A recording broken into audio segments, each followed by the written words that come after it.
What's up guys, my name's Liam, and in today's video we're going to be taking a look at the brand new Wallhack K-001 keyboard. This is a brand that we've come to know from their glass pads. Today they're going to be dropping their first ever keyboard. They've also announced that they're going to be coming out with the gaming mouse in the very near future. This is coming in at a pretty premium price point at $279. So in this video I'm going to be breaking down how the build of this keyboard is, how my experience has been using it, and then hopefully by the end of this video I'll be able to decide whether or not this could possibly be the perfect gaming keyboard for you.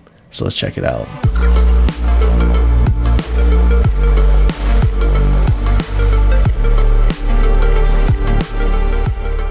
And before we get started today, I did want to let you know that this was sent out to me. However, everything you'll be hearing in this video is going to be my own words and my own opinions. So included inside the box, one thing that I really like that they are doing is they're sticking true to their branding.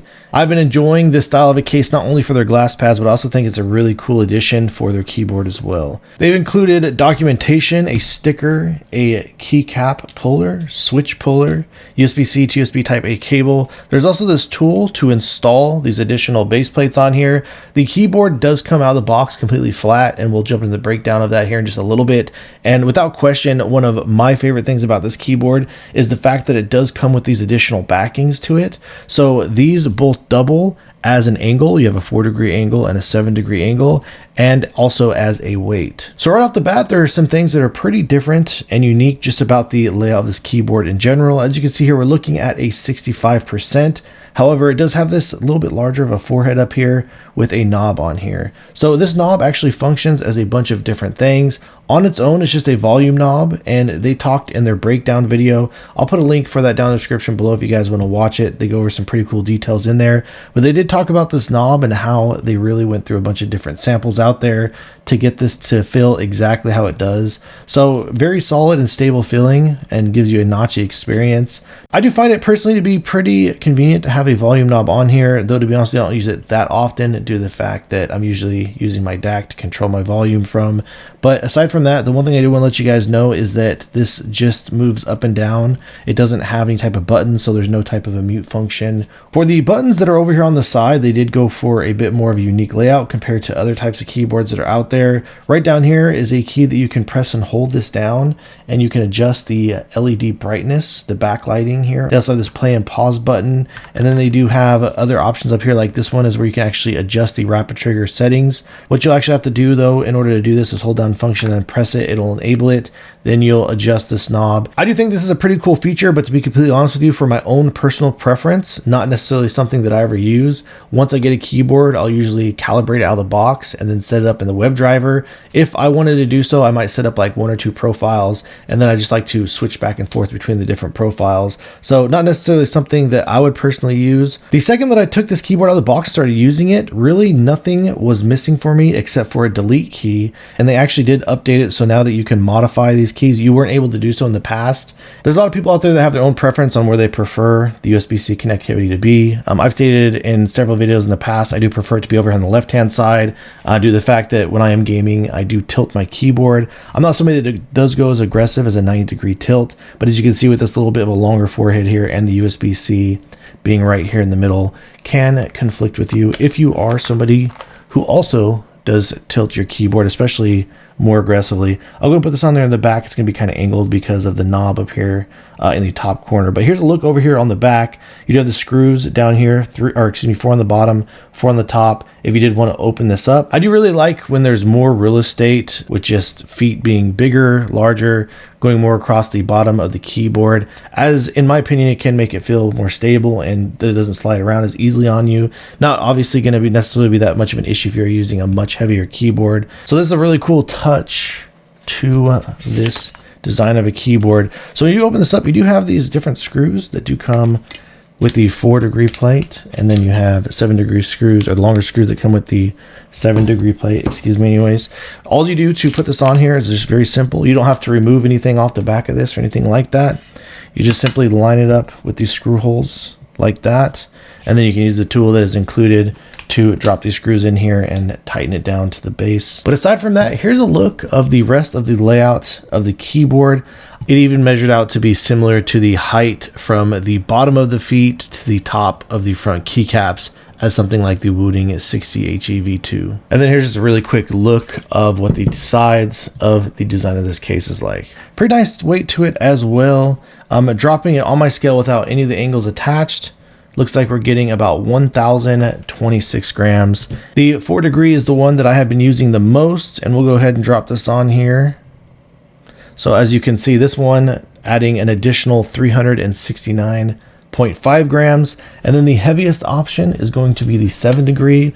I was actually going to continue testing this out after I do finish this video, but this one quite a bit heavier, coming in about 557.9 grams. The keycaps that do come included are shine through, and they do have a little bit of a different design from most other shine through keycaps that I've seen in the past, as if you do have the backlighting on, the lettering on this does just kind of pop. These keycaps are pretty thick and they have a really nice feeling to them. Over at the top, the ledgers are pretty stealthy. They're kind of hard to see. This honestly was a challenge of taking photographs of this keyboard without the backlighting on, and it can be a bit harder to see the lettering if you're somebody who does not use any type of backlighting on your keyboard. The feeling of them also is great, nice and grippy on the surface. The one thing, however, that I have already started to notice is I am somebody who does press down pretty aggressively on my keys while I'm using my keyboard, and I have noticed that some of these keys are starting to kind of wear out. Where some of my most used keycaps, I've noticed that the texture is already starting to wear off of the top. The switches that do come include with this keyboard, they have these rated at a medium setting. They are going to be coming out with a lighter version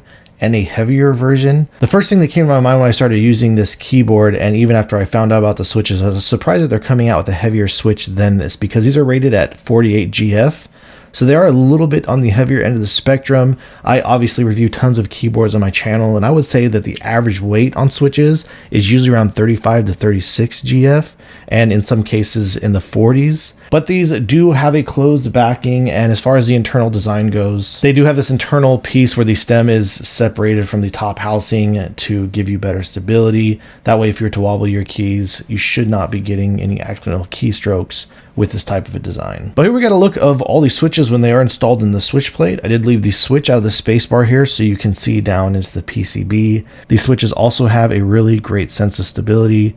Very minor movement there, as you can see, nothing that you even really notice. Even when you are resting your hand on top of the keys on this, it does feel pretty solid and stable. And then of course, when you do press down, no real noticeable stem wobble or anything like that. So aside from the fact that these being a little bit heavier, which I honestly truly don't really mind that much, as much as I thought I was going to, I would say that you still get a pretty solid experience even with these switches, and of course with them being snappy, the heavier weight, since they have more force when you do release your finger off of the key. So still good addition to game on, but if you're somebody who likes to feather your keys or used to just lighter keys in general, then you might want to pick up the light switches. Kind of unfortunate that you can't choose them when getting this keyboard. From my understanding, that is just an additional add-on, which will be an additional cost later on down the line. But aside from that, the build quality on just the rest of this keyboard has been really impressive. Nothing that I've noticed with any outliers. If I were to really aggressively try and move these keys around, there's very small amounts of movement there, and going from key to key, there's some instances where I might notice a very small type of a deviation. Nothing that you notice when you are actually using them, and it's just the switch themselves, as the switch plate itself does feel like the build quality is really good. Removing switches and snapping them in here, they fit in here really tight, and I don't feel like there's any slots in here that do feel loose or anything like that. And when it does come to these stabilizers are just really smooth the way that they feel. If you could see that there. Mine do have a ton of lube in them all the way around, and we'll talk more about these stabilizers going over to the back, because these are screw-in stabilizers, so that is a plus. In my videos, I always do a complete breakdown of the internals of my keyboard. I am going to be skipping it in this video, and the reason being is because coming over here in the back, as you can see, they do have the foam on the back of this PCB. It is like an adhesive and is stuck to this PCB. So the only real way to remove this off here that I found was by damaging it. And even though you can see these screws here, you can actually they didn't cut holes for these screws to remove the switch plate from the PCB itself. So I'm not sure if this will come through very well in the camera, but you kind of see them bulging out here. There's one over here.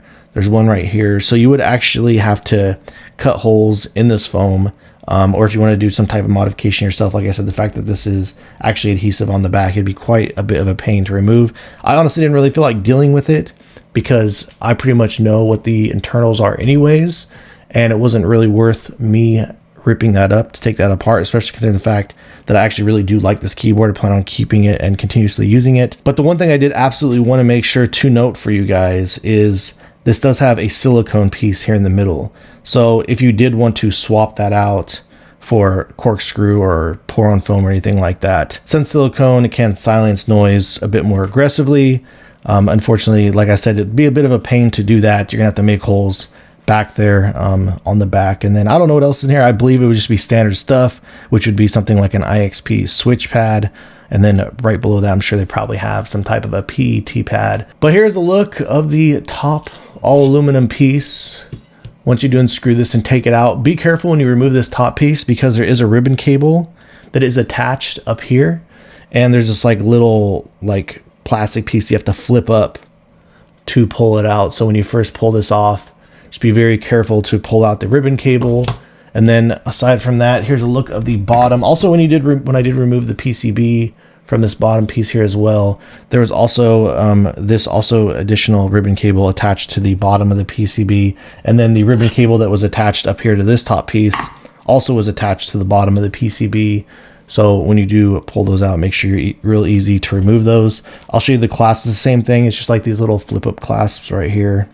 So once you do flip that little plastic piece up, it should come right out on you, and then just push it down to lock it in place. But then aside from that, here's a look of the all aluminum bottom. You do have this little PET pad down here in the bottom, and then here's the holes where this does screw into, as this is tray mounted. All right, so now let's go ahead and we'll drop a really quick sound test.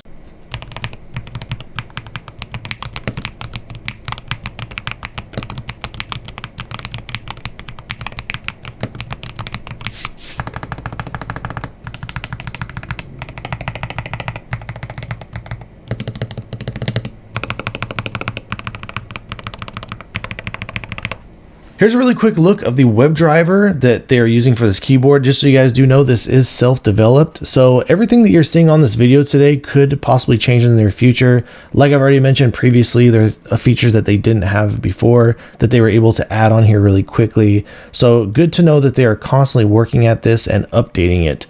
Starting out on the first page here is where you have a separate tab for the actuation setting. As you can see up here at the top, you do have a global actuation point. So if you did not want to mess with any individual types of keys, you can just make the adjustments here. If you did want to set up your own groups, however, it is pretty different and unique on this keyboard from anything else that I've ever used before. What you'll need to do is you come over here and select the keys that you want in a group. For example, if you're somebody who uses a higher sensitivity like me, on your WASD key, you'll select the keys and then you'll hit enter on the board. What it will do is it will create a separate group for them over here. So even though this is different, honestly, it didn't take me that long to get used to or to pick up. I do kind of like it to a certain degree because cool that it makes a really simple profile over here. So if you did want to make any on-the-fly adjustments to them later on down the line, and also if you wanted to get rid of these groups, you just click on this X over here on the side and it does delete them. There is a separate tab to get over to the rapid trigger settings, and the setup over here is the same as the actuation. Now, the one thing that I wish that they would add to this WebDriver is I wish that when you created the actuation point groups, I wish it would automatically create that group over here on this tab as well, just to make things a little bit more simple. But the way that they currently do have it is if you did want to, like, say, come in here and do a different type of rapid trigger setting for your WASD keys, you have to do the exact same thing where you select them, hit enter to create a group for them. And to be completely honest with you, I just kind of used a global rapid trigger setting anyways. However, I did feel like that would be a pretty cool setting if they were to introduce something like that. Over on the next tab is where you can make changes to the keys or even the function layer. This is something that I was talking about in the beginning of the video. Earlier on, you were not able to adjust this row over here on the right hand side. Now you can, and as you can see, I did add the delete button up here in the top right hand corner, something that I was really looking forward to. The one thing, however, that is missing from here is it does not include the little knob that's in the top right hand corner. So currently you are not able to bind that to any type of other functionality if you did wish to do so. On the next tab is where it does allow you to calibrate the switches, and there is also a switch selector right down here. Once you do press start on this, what you'll have to do is you'll have to individually press each key. Once you've pressed every single key on the keyboard, you go ahead and hit cancel to stop the calibration. Over on the final tab is where you can adjust the polling rate. You can see you can reset these settings. This also does have LED settings. I want to be very clear with you guys and let you know that this does have backlighting. It is only the color white. There is no RGB backlighting for this. If we scroll down here to the bottom is where you can see that they do have SOCD. They did also add DKS and mod tap. This is something I still feel like they need to work on a little bit, and I'll go and demonstrate for you really quickly how you can set this up.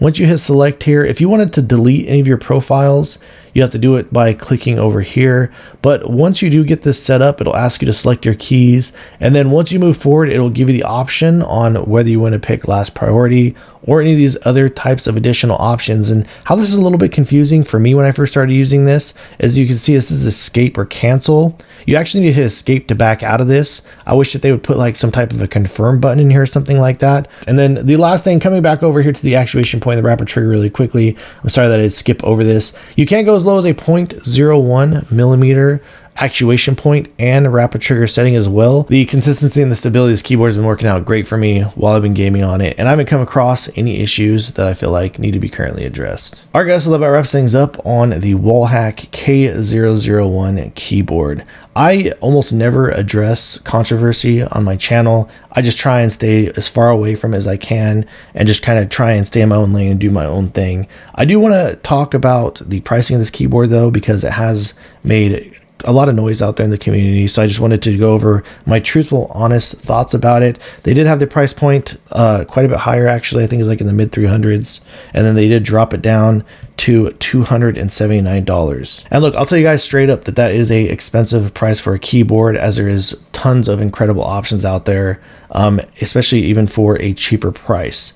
But truly, for my preference, this keyboard really does stand out, and I can very easily notice the detail and attention and the passion that they did put forth when creating this. Obviously, there are some small things here and there that I would change for my preference. I would got the forehead just being a little bit smaller on this and move the USB-C over on the left-hand side, like I already said.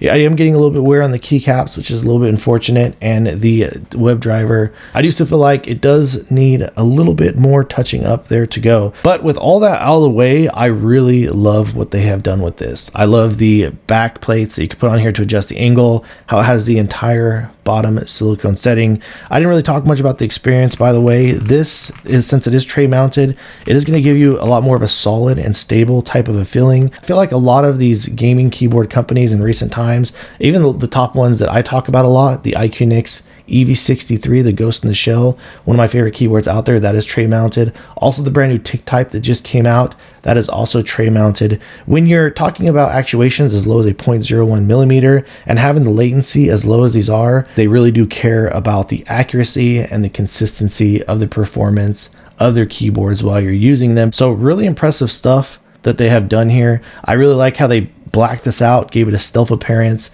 The way that there isn't a whole lot of backlight bleed on this, I mean, this thing just looks clean. But truly, this keyboard sounds great, it feels great, it performs great. And I really feel like that in all the areas that matter the most is where this keyboard really does shine. And again, it does kind of stand out in its own space to me. So I can appreciate all the work and effort that they did put in the design of this. If you guys do have any additional questions or feel like I left anything out, please let me know in the comments down below. If you have enjoyed watching this video and are interested in seeing more videos like this in the future, please drop this video a like and subscribe to my channel.